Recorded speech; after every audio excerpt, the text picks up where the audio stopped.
பேசு புலனம் நடத்தும் குரல் பேசும் குரல் நிகழ்வினை நடத்தி வரும் தமிழ் சான்றோர்களுக்கும் எனது மாலை வணக்கத்தை தெரிவித்துக் கொள்கின்றேன். அதிகாரம் 34 நிலையாமை. குரல் எண் 331. நில்லாதவற்றை நிறையின என்றுணரும் புல்லறி வான்மை கடை.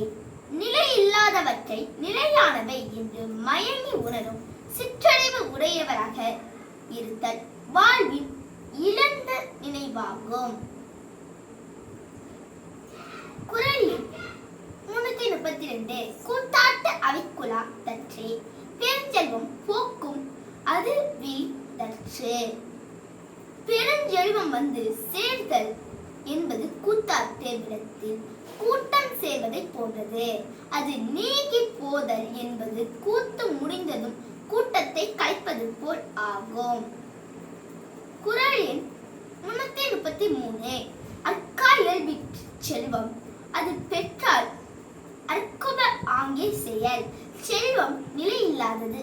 அத்தகைய செல்வத்தை பெற்றால் உடனே நிலையாக அரங்க செய்ய வேண்டும். குரல் எண் 334. நாளென ஒன்று போல் காட்டி உயிர் ஈரும் வாழது உணர்வார் பெறேன்.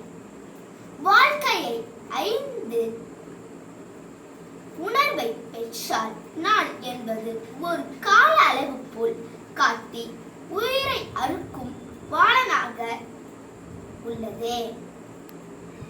குரல் எண் 335.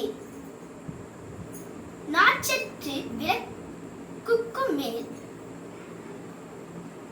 வாராமுன் நயவினை மேற்சென்றது செய்யப்படும்.